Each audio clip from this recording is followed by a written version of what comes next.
Fala, crianças, tudo bom com vocês? Como vocês estão, filhos? Tudo bem? Bom, queria falar para vocês hoje que damos continuidade à sua segunda aula de base. Lembrando que na primeira você viu a parte de identificação e a parte de definição de bases, beleza? Agora estamos para fechar o contexto das bases e a gente vai falar nada mais, nada menos do que a força e a solubilidade das bases e a sua nomenclatura. Como eu dou o nome em uma base, beleza? Então, a gente vai fechar todo esse contexto. Lembra que força é muito semelhante a ácido, tem a ver com o grau de ionização, certo? O grau de dissociação. Então, tem a ver com o quanto de íon tem naquela água, naquela solução, beleza? A solubilidade já é uma coisa um pouquinho mais especial, beleza? Que a gente vai comentar aí no finalzinho. Lembrando, lindos, o que era uma base? Base era toda substância que começava com alguma coisa, não importa o que, e terminava com OH, certo? Terminava com a famosa hidroxila. Lembra disso? E lembrando que o ácido, ele formava H+, a base, ela libera o famoso OH-. É isso que faz dela ser uma base segundo Arrhenius. Combinado? Agora, continuando. Força das bases. Aqui é mais simples que dos ácidos, certo? Base de família 1A e de família 2A são bases fortes, beleza? Então, se eu tenho família 1A mais OH ou família 2A mais OH2, eu tenho bases fortes. Claro que, como toda química, tem uma exceção que é o magnésio. Se a gente olhar a família 2A, ela começa com o berílio, depois vem o magnésio, que é a exceção, beleza? O berílio a gente acaba não contando, é difícil ter uma base de berílio. Então, o magnésio é a exceção, aí vem o cálcio, o bário e o estrôncio, beleza? Esses três são fortes, o magnésio é a única exceção que é fraco. Então, aqui a gente tem alguns exemplos da família 1A, os principais é o Na e o K, então NaOH, KOH, beleza? Da família 2A, o cálcio, o bário e o outro principal é o Sr, que é o estrôncio, beleza? Então, lembra do OH2 aqui. O que é importante? Família 1A e família 2A, as duas primeiras colunas da tabela periódica, elas são bases fortes, com exceção do magnésio. Beleza? Professor, e o resto? O resto das bases são o quê? As demais bases, elas são fracas. Beleza? Então elas não formam bem íons de solução, elas não têm a capacidade de separar os íons, porque lembrando, base é uma substância iônica, então ela não tem a capacidade de separar esses íons de uma forma tão satisfatória, tão bem, certo? Então acaba sendo uma base fraca. Por exemplo, NH4OH, essa é uma base mais estranha, mas é uma base. NH4OH, AlOH3, MgOH2. Beleza? Então eu tenho essas três bases, esses três exemplos, muitos outros exemplos de bases que não são fortes, que são fracas. Combinado? Então lembra principalmente dessa primeira. Galera, agora a gente vai entrar no mérito da solubilidade. Solubilidade. Então, como funciona a solubilidade em relação às bases? Se ela dissolve na água ou não. Beleza? As bases fortes, elas são solúveis. Beleza? Então, as bases fortes são solúveis. Ou seja, base de família 1A é extremamente solúvel. Base de família 2A, com exceção, segue a exceção do magnésio, ela é até que solúvel, vai? Então, a 1A muito solúvel, a 2A solúvelzinho, vamos colocar assim. Beleza? Por quê? Porque as demais bases, ou seja, as bases fracas, elas são insolúveis, elas não dissolvem na água. Combinado? Então, forte dissolve bem, fraca dissolve mal ou não dissolve. Beleza? Lembrando, família 1A muito, família 2A mais ou menos. Beleza? Claro que se não for a química, se não tiver a sua exceção, não tem graça. Beleza? E a exceção é o NH4OH, por isso que eu falei para você sempre tomar cuidado com ele. Então, o NH4OH a gente tem que tomar um certo cuidado. Beleza?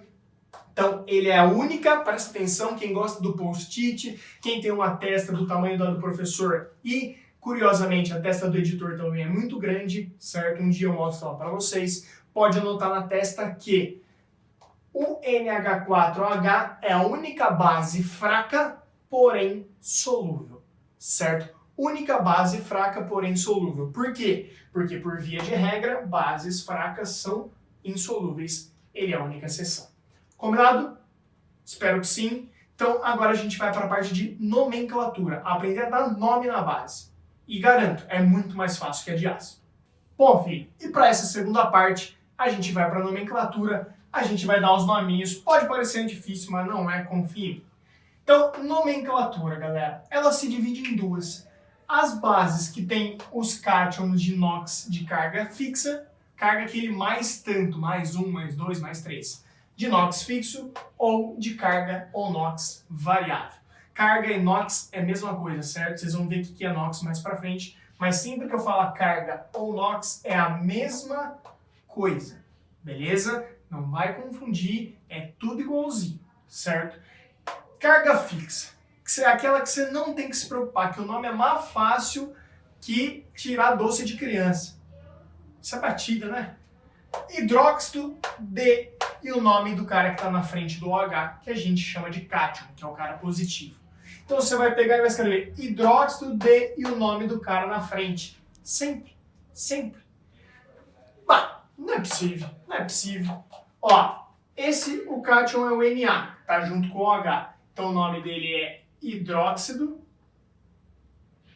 Vou simplificar aqui, ó. De. O Na é o sódio, hidróxido de sódio. Legal, professor? Parece fácil. KOH. O K é o cátion, ele é o potássio. Então esse é o hidróxido de potássio. Bonito, professor. Tô gostando, tá ficando gostoso. Ó, de baixo, MgOH2. Mas, professor, eles têm OH2. Não interessa. Pega o cara que está na frente, o Mg, hidróxido de Mg magnésio, hidróxido de magnésio. Por fim, esse cara aqui que é um dos mais importantes, que é o NH4. O NH4 não é só um elemento, é um grupo especialíssimo que você vai guardar o nome e agora decorar, que é o amônio.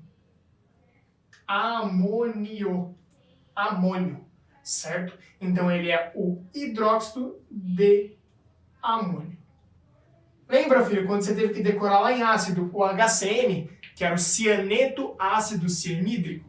Aqui você vai lembrar que o NH4 é o amônio, então ele é o hidróxido de amônio, certo? NH4+, certo? Esse é o cátion. Então, se for de carga variável, é muito fácil. Professor, o que é carga variável? É, por exemplo, lembra que base é iônico. Então, o número da carga aqui em cima do positivo veio de lá de baixo do negativo. Lembra lá em dissociação que a gente fez agora há pouco, semana passada? Ó, o 2 aqui de baixo, ele veio do mais 2 aqui em cima, ó. Era mais 2, desceu o 2, lembra disso? O magnésio, ele sempre tem a característica de ser mais 2. O Na e o K sempre tem a característica de ser mais 1. O NH4 vai ser sempre mais 1. Só que tem alguns caras que podem variar. Dá uma olhadinha aqui, ó. Tem vários que podem variar, mas o que realmente interessa, o que vocês têm que lembrar que são os mais importantes, é o ferro, o cobre e o chumbo. O Fe, o Cu e o Pb, certo? Ferro, cobre e chumbo. Por quê? Porque, professor, se eu olhando aqui, ó, o ferro ele pode ser mais 2 ou mais 3. O cobre ele pode ser mais 1 ou mais 2. O chumbo pode ser mais 2 ou mais 4. Isso varia o número de elétrons que ele pode perder, que é o caso do ferro 2 ou 3, o cobre 1 ou 2, o chumbo 2 ou 4. Então tudo tem a ver com a quantidade de elétrons que ele poderia perder. E ele tem duas opções. E aí a gente tem que dar o nome. Por quê, professor? Porque se eu pegar o Fe mais 2 ou Fe mais 3, eles não podem ter o mesmo nome, porque eles não vão ter a mesma forma. Como que eu dou nome neles, então, por exemplo, professor? Ó, primeiro, Fe mais 2, ele forma o FeOH2, porque lembra que esse mais 2, ele cai aqui. Professor, e se fosse o mais 3? Ia ser o FeOH3, beleza? Sempre assim. O cara que está aqui em cima é o que vai cair lá embaixo, beleza? Professor, como que eu faço olhando a fórmula para saber qual deles é? Porque o FeOH2, esse 2 veio daqui de cima, então é o Fe mais 2 que a gente está falando, beleza? Tá. Tem duas maneiras de dar nome nisso aí. Duas. Uma eu destaquei porque é mais fácil e a outra é um pouquinho mais complicada. A mais fácil é exatamente igual à anterior e esse número, essa carga que a gente tem aqui em cima, a gente vai colocar lá na frente na forma de numeral romano, certo? A gente vai colocar em número romano. Chiru, não sei. Vamos ver. Galera, continua sendo o hidróxido de ferro, Fe é o ferro, e aí não é 2 a carga? Você vem e coloca em romano. 2. Hidróxido de ferro 2. Mas, Chiru, e se fosse o FeOH3, que é o outro? Seria o hidróxido de ferro 3. Ah, Chiru, e se for o CuOH? Bom, CuOH, lembra que quando não tem nada é um parênteses aqui com 1. Esse 1 veio daqui de cima, que é o mais 1. Então ele é o hidróxido de cobre, Cu é o cobre, 1. Mas, Chiru, e se fosse o cobre 2 aqui, ó, mais 2? Seria o CuOH2. Seria o hidróxido de cobre 2. Beleza? Por último, o chumbo. Ó que eu representei o chumbo 4 aqui, ó. Então eu tenho o hidróxido de chumbo 4. Coloquei em numeral romano. E se fosse o outro? Além do 4, pode ser o mais 2. Então é o PbOH2. Beleza? Então esse é o nome mais fácil. Você continua muito parecido com o anterior, só que você coloca sempre a carga que tem no final, porque ela pode variar. Então a gente tem que falar qual daqueles ferros que é, qual daqueles cobres que é, ou qual daqueles chumbos que está aparecendo. Beleza? Por fim, um nome um pouquinho mais complicado, mas mais bonito é quando a gente vai usar o latim, acento, hidróxido. Quando a gente vai usar o latim no nome do cátion, ó, continua sendo hidróxido, nome do cátion, só que em latim, e aí o que tem a menor carga ganha um oso no final. O que tem a maior carga ganha um ico. Professor, como assim? Por exemplo, entre o ferro, eu tenho o ferro mais 2 e o ferro mais 3. Quem é menor? O 2 ou o 3? O 2. Então ele vai ganhar o nome de hidróxido, o nome do cátion, que ferro em latim é ferrum, então não vai mudar tanto. Então é o hidróxido fer. Como a gente tem a menor carga, o 2, é o hidróxido de ferro 2 ou o hidróxido ferroso. Ferroso. Então é o mesmo composto, hidróxido de ferro 2 ou hidróxido ferroso. Então é o ferro mais o oso, porque a gente está falando do ferro mais 2. Se a gente falar do ferro mais 3, a gente vai falar que ele é o hidróxido férrico. Férrico. Ferroso e férrico. Por que o mais 3 é o férrico, Chiru? Porque eu tenho o ferro como a maior carga. O mais 2 entra no oso, o mais 3 entra no ico, então eu tenho o hidróxido férrico e não ferrico. Beleza? O do cobre, hidróxido de cobre 1, aqui tem latim, porque ó, cobre não tem U, mas aqui é o Cu, porque ele vem do latim, é o cuprum. O cobre no latim é o cuprum, então você vai usar ele. Então, ó, o menor, que é o mais 1, hidróxido de cobre 1, ele pode ser chamado de hidróxido cuproso. Cuproso. Então é o cuprum do cobre em latim, mais o oso, porque é o mais 1. Se for o mais 2, que é o CuOH2, ele vai ser o hidróxido cúprico. Cúprico. Então o maior ganha o ico, cúprico. O menor ganha o oso, cuproso. Que menor? A carga, ou a quantidade positiva. Beleza? Por último, o chumbo. O chumbo, perceba que chumbo não tem P. Por quê? Porque no latim é o plumbo. Plumbo. Beleza? Então a gente vai colocar o hidróxido de chumbo 4. Presta atenção que aqui não vem o oso, porque o chumbo 4 é o maior, o 2 é o menor. Então ele já começa com hidróxido, não é chumbico, beleza? É o hidróxido plúmbico. Talvez fique pequeno aqui, mas é o hidróxido plúmbico e não chúmbico. Toma cuidado.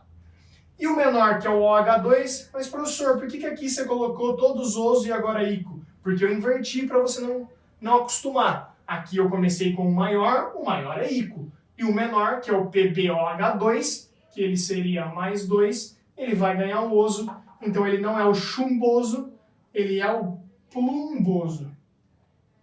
Ele é o plumboso. Então, ferroso e férrico, cuproso e cúprico, plumboso e plúmbico. Beleza? Oso para menor carga, maior carga, você coloca o ico. Da onde eu tiro a carga? Sempre do número que está junto com o H. E se não tiver o número junto com o H, é porque tem um parênteses e o número 1. Beleza? Qualquer coisa me grita, tirem suas dúvidas, comenta aqui no chat, certo? Qualquer coisa eu tô aqui. Beijo no seu coração, até a próxima. Fui!